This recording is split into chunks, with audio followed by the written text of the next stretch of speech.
BCCI से पंगा लेकर के पाकिस्तान बुरी तरीके से फंस गया है।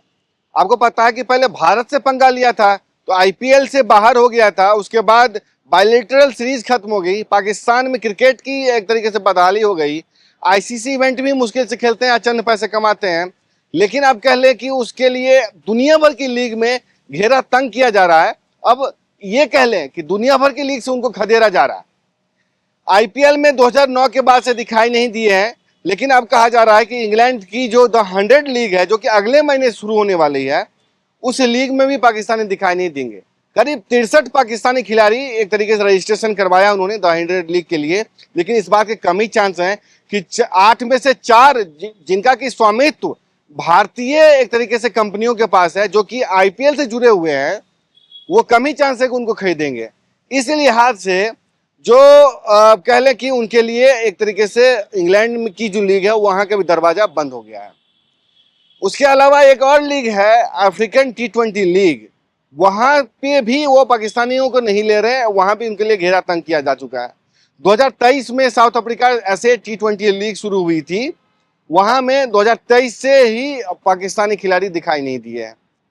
साथ ही साथ अब उनके लिए कह लें कि दुनिया भर के दूसरे लीग में भी एक तरीके से लॉबिंग हो रही है कि उनको ना लिया जाए, क्योंकि जिस तरीके से उनका फोकट का प्रदर्शन रहता है, स्ट्राइक रेट का मसला है, एवरेज का मसला है, उसमें किस तरीके से उनको लिया जाए ये भी एक बड़ा मसला है।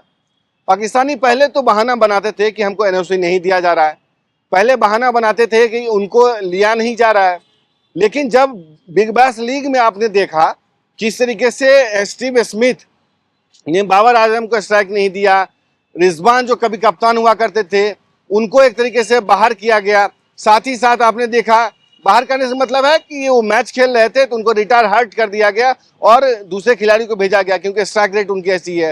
यानी टुक टुक जो खेल जो खेलते हैं पाकिस्तानी, या कह लें कि उनका स्ट्राइक रेट इतना भद्दा होता है, मैच हरवाने के सबसे बड़े कारक बनते हैं। उन पाकिस्तानियों को कौन ले, लेना ना लेना कैपेबिलिटी का दूसरा मसला है, लेकिन जब बीसीसीआई या कह लें कि जो भारतीय कंपनियां दुनिया भर में राज करेंगी तो जाहिर सी बात है उनको कौन ले, उनको तो नहीं ही लिया जाएगा।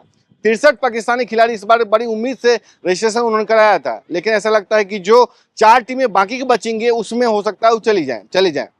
लेकिन सबसे बड़ा सवाल ये है कि क्या आने वाले दिनों में दूसरे लीग में भी पाकिस्तान एक तरीके से पाकिस्तान खेलना बंद हो सकता है, मुश्किल हो सकता है, ये तो देखने की बात होगी। लेकिन अब बताएं कि इस पर बवाल मच गया है। इंग्लैंड या कह ले कुछ अंग्रेजों को इस बात से मिर्ची लग गई है कि भारतीय कंपनियां यहां आकर के क्यों एक तरीके से उनके खेल पर राज कर रहे हैं। जिस इंग्लैंड में या इंग्लैंड ने क्रिकेट की शुरुआत की थी, इंग्लैंड को श्रेय जाता है क्रिकेट की शुरुआत हुई थी, आज भारत में वो धर्म का रूप ले चुका है, एक इकोनॉमी है, एक बिजनेस है। बीसीसीआई सबसे बड़ा बोर्ड है। बीसीसीआई की वजह से ये बिग 3 के कॉन्सेप्ट जो आता है, ऑस्ट्रेलिया, इंग्लैंड और भारत, बिग 3 का कॉन्सेप्ट आता है, सबसे ज़्यादा रेवेन्यू आता है, उनकी खूब कमाई होती है। ईसीबी और England and cricket wealth board जो है उसकी कमाई होती है, भारत से द्विपक्षीय सीरीज खेल करके उनकी कमाई होती है। लेकिन भारतीय कंपनियां वहां चली जाएं तो उनको माइकल वॉन को परेशानी होने लगती है। टाटा चले जाए, टीसीएस चले जाए, रेंज रोवर चले जाए, फोर्ड चले जाए, जगुआर चले जाए, उनको नौकरियां दे तो ठीक है, रिलायंस चले जाए तो ठीक है, जिंदल स्टील चले जाए तो ठीक है। इतने मतलब भारतीय कंपनियां वहां जाके जॉब्स एक तरीके से प्रोवाइड कर रहे हैं, उनको काम दे रहे हैं, उनको लोगों को रोजगार दे रहे हैं।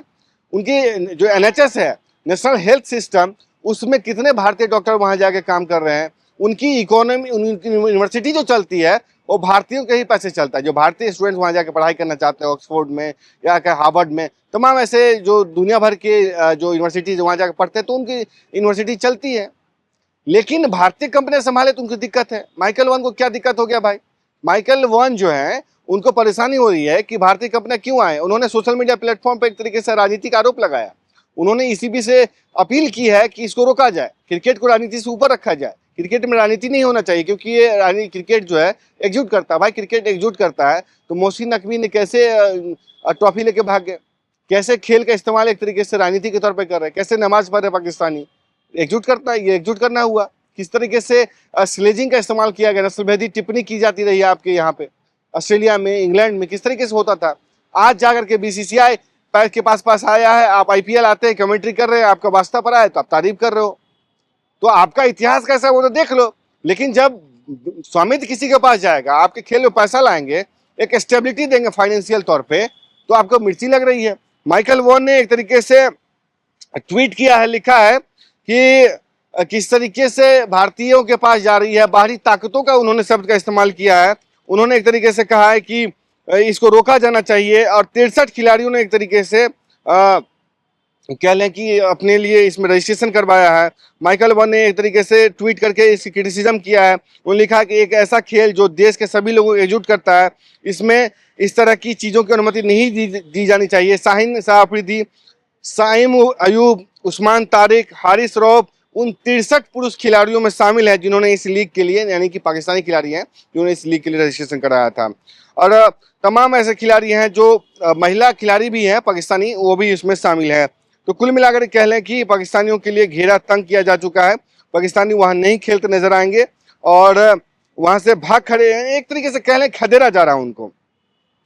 और साथ ही साथ अब बिग बैश लीग में उनको नहीं लिया जाएगा। जिस तरीके से पाकिस्तानियों का स्ट्राइक रेट एवरेज है, वो बाबर आजम और कह लें कि रिजवान के मामले में देख ही लिया, हारिस रऊफ की किस तरीके से पिटाई होती रही है बिग बैश लीग में, वो भी आपने देखा है। और आपको बताएं कि जो 4 टीमों की मैं बात कर रहा था, जो कि द 100 में 4 टीमें हैं, MI London, Manchester super giants, southern brave और सनराइजर्स लीड्स, जो कि भारतीय स्वामित्व वाली कंपनियों के पास इनका स्वामित्व चला गया है। अब इनकी स्वामित्व इधर आने, यानी कि ऑनरशिप आने के बाद कहा जा रहा है कि इनको कोई पाकिस्तानी टीम को, यानी पाकिस्तानी खिलाड़ियों को नहीं लेने वाला है। आप पूरे मामले पे क्या कुछ सोचते हैं, अपनी राय जरूर दें। तब तक के लिए देखते रहें स्पोर्ट्स आवर। नमस्कार।